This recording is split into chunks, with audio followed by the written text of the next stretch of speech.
Hier, j'ai annoncé que les préservatifs à partir du 1er janvier prochain seraient gratuits pour les 18-25 ans. C'est une petite révolution de la prévention, c'est essentiel pour que nos jeunes se protègent lors de leur rapport sexuel. Interpelle le ministre de l'Éducation nationale qui, vous vous rappelez peut-être, à la rentrée avait dit que la priorité pour lui était de mettre dès le primaire l'éducation sexuelle au cœur des enseignements. Sont tantôt dispensés par l'infirmière scolaire, tantôt dispensés par la maîtresse, tantôt dispensés par des associations extérieures à l'école qui sont en fait des associations de lutte contre l'homophobie. Donc là, on voit bien qu'il y a une sorte déjà de confusion entre l'instruction et une forme de militantisme, etc. La LGBTisation de l'école, c'est une forme de sexualisation de l'école. La sexualisation de l'école déjà ayant été absolument antérieure à la LGBTisation de l'école, eh bien, c'est le cadre de la mort de l'innocence des enfants. Voilà. Jusqu'à présent, et y compris l'école de Jules Ferry, considérait tout de même que l'école devait être un lieu qui respecte l'innocence des enfants. Ben maintenant, c'est terminé. L'école est maintenant un lieu qui doit permettre aux enfants de faire des péchés.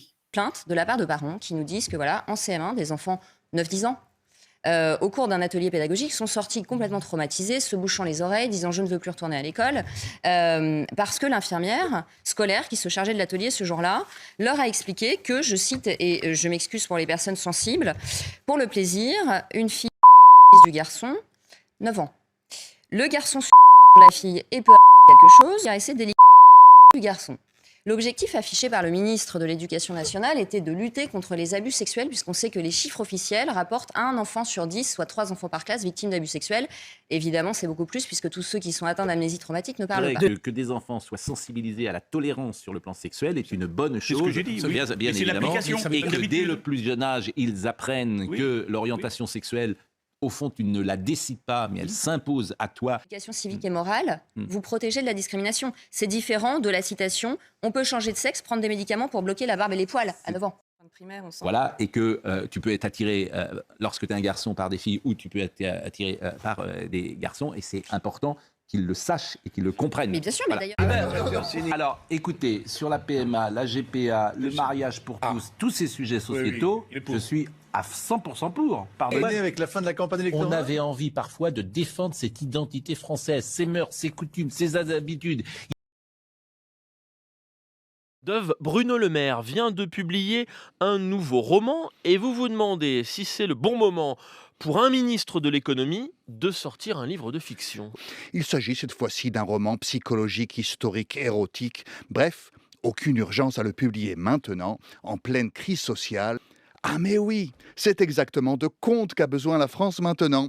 Par exemple, le conte de l'empereur aux casseroles, ou celui de la petite sirène dans Playboy, ou encore celui de l'arroseur arrosé.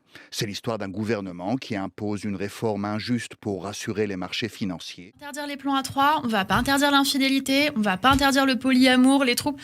Mais ce que je veux dire, c'est qu'il y a une liberté amoureuse, une liberté sentimentale, une liberté sexuelle. La France, pays du libertinage, etc. Et je veux aujourd'hui que la force de ce message nous aide à changer notre Constitution, afin d'y graver la liberté des femmes à recourir à l'interruption volontaire de grossesse, pour assurer solennellement que rien ne pourra entraver ou défaire ce qui sera ainsi irréversible.